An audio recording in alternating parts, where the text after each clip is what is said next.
नमस्कार, मी श्रीकांत चंद्रकांत देव, योग विद्याधाम डोंबिवली, योग पंडित आणि योग प्राध्यापकापर्यंतचा माझा अभ्यास झालेला आहे. उन्हाळा खूप वाढतो आहे, उन्हाळ्याचा त्रास होतो, म्हणून आपण आज शीतली प्राणायाम करणार आहोत. शीतली प्राणायाम म्हणजे थंड परिणाम करणारा प्राणायाम आहे, म्हणून याला शीतली प्राणायाम असं म्हटलेलं आहे. ह्या प्राणायामामध्ये जीभ बाहेर काढायची, जिभेची पन्हळ करायची आणि पूरक आहे म्हणजे श्वास घ्यायचा, जिभेची पन्हळीमधून घ्यायचं आहे आणि नाकाने श्वास सोडायचा आहे, नाकाने रेचक करायचं आहे. अशी आवर्तनं करत राहायची. म्हणजे जेव्हा आपण हवा घेतो जिभेच्या पन्हळीमधून तर ती हवा थंड जाणवते, म्हणून याला शीतली प्राणायाम असं म्हटलेलं आहे. मी दाखवतो कसं करायचं ते. अशी ओठाचा निमुळते करून जीभ बाहेर काढून जिभेची पन्हळ करायची आणि या जिभेच्या पन्हळीमधून हवा घ्यायची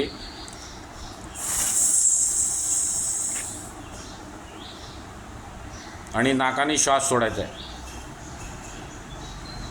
पुन्हा एकदा बघा.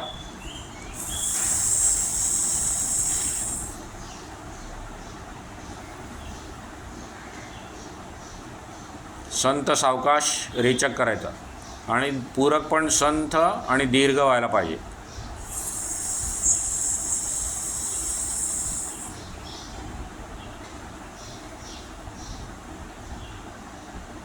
पुन्हा एकदा. आता कधीकधी काय होतं की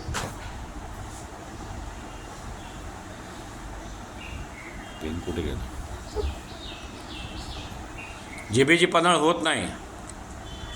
जीभ बाहेर काढायची, इथे पेन्सिल ठेवायची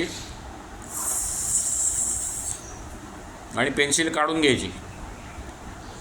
असं आपल्याला सतत आवर्तन करायची. म्हणजे जिभेच्या पन्हळीमधून हवा येते, तिचा थंड परिणाम जाणवतो आणि मग रेचक करायचं आहे. ह्याच्यामध्ये रेचक व भ्रामरी करू शकता, पण आपण आता शीतली प्राणायाम करायचं आहे तर ह्याच्याकडे लक्ष द्यायचं आहे.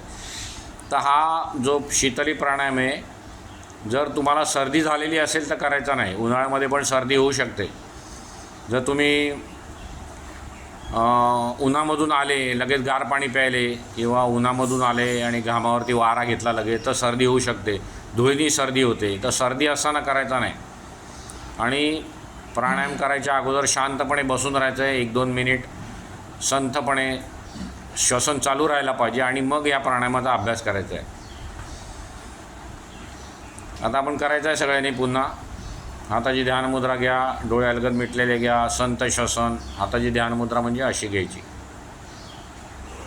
पण त्याच्या अगोदर कोणी करायचं नाही आहे. तर जेव्हा थंडीमध्ये आणि पावसाळ्यामध्ये करू नका शक्यतो.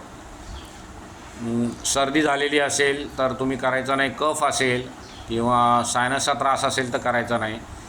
आणि ज्यांना घाम येतो जास्ती, डोकं दुखतं उन्हाळ्यामध्ये, युरिनला जळजळ होते, पित्ताचा त्रास आहे, युरिनला आगाग होते, तर त्यांनी हा प्राणायाम केलेला चालेल. आपण करायचं आता सगळ्यांनी. हाताची ध्यानमुद्रा घ्यायची, शीतली पूरक आणि दीर्घ रेचक साधा. जिभेची पन्हळ करायची